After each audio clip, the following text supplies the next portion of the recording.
Hello guys, welcome today. Our lesson is about oral poetry. What's oral poetry? It's just like music. But then today we are going to look at the tone, attitude, and mood in oral poetry. So I said oral poetry is just oral literature that is expressed instead of prose form, it is expressed in verse form. And if it's in verse, just like music, there are certain qualities that you have to add on for it to be relevant and good to listen to. We call that pleasant. So for oral poetry to be pleasant, it has to observe both sound devices and stylistic devices. The sound devices include alteration, assonance, consonance, repetition, rhyme, and so on. While the stylistic devices include onomatopoeia, ideophones, symbolism, contrast, and so on. So today we'd like to look at the tone, attitude, and mood in a poem. And I told you, oral poetry is just like songs. The kind of feeling that you get when you listen to particular songs, it's all about the author's agenda, what he wanted to pass across. For example, if you're sad, you can easily relate to sad songs. When you're happy, you can also do the same. And then you can be able to express your feelings in whichever way you can. For example, there is a certain genre in Kenya, we call it gengeton. It's good music, and the rhythm is nice. So that aside, what's tone in a poem? Tone is the quality of voice expressing a particular emotion in a poem. So if it's a sad poem, we expect the tone to be used will be sad. If it's a happy poem, then we expect the tone to be used should be jubilant. So we use the tone to define our specific meaning in a poem. And we can use words such as harsh, loving, kind, and so on.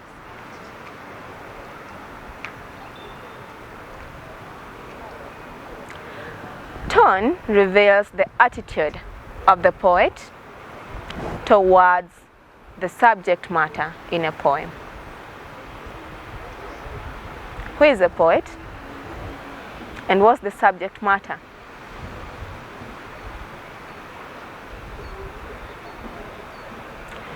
So, attitude. What's attitude?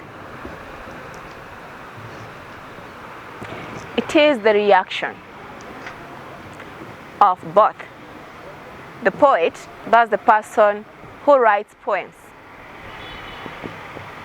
and the persona, that's the voice behind the poet's words, and the subject matter, that's the audience to which the poem is meant to be received, or the recipient of the poem.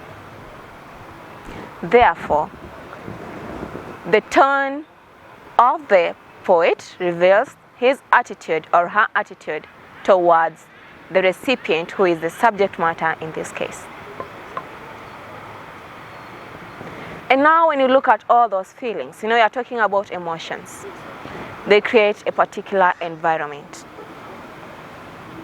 So that particular environment is what we refer to as the mood. The mood is created by both the poet, the person who writes the poem.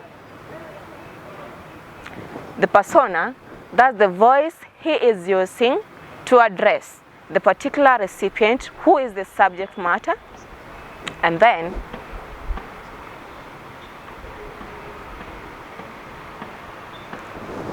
we get the general feeling, that's the mood.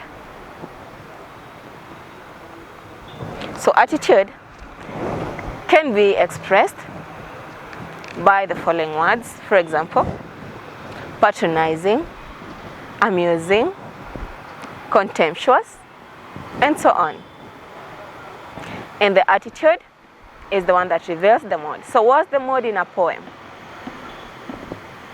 It is the general feeling experienced by both the poet, the persona, and the subject matter in that particular poem.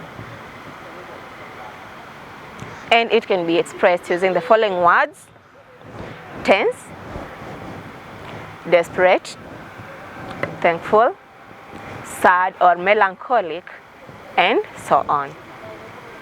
So therefore, a poet who is addressing, let's say, grief, they'll use a melancholic tone. And the other one, who is maybe happy, they'll use what? A joyful tone. And the attitude will be what? It will be which kind of attitude? You can call it gleeful if one is happy. And the mood is pleasant. So there are different types of oral poetry, and they are categorized according to the message they are passing across. There can be happy ones and sad ones, and general ones. For example, a poem may express a wedding, a funeral, or just a general occurrence that is quite interesting. At the end of the time, just remember to pass across the specific message intended. Therefore, today we'd like to look at this poem. It's a lullaby. A lullaby is a type of oral poetry that is sung to children to cool them down, especially when they are being stubborn, or simply to just keep them or make them learn, either way. And this lullaby, I'd like us to look specifically at the tone and the attitude and the mood surrounding this lullaby. The poet is called Burundi, but I'd like you on your own to identify the persona. The poem reads, "A heart to hate you is as far as the moon. A heart to love you is as far as the door." And the poet who wrote this poem, if it was a book, we could call him or her an author. But since it's a poem, we call them poets. So, Burundi is the poet, but he is not the persona. So, who is the persona behind this song? And which kind of tone has they used in this oral song? And then, which kind of mood can you depict out of the same? You can use the words that I used to generalize the same, but oh, what an interesting poem. Dear youths, this poem can relate to us. We are all crying. We need a listening ear. But then, which tone are we using? How is our attitude? Which kind of mood are you creating? You better answer yourselves well.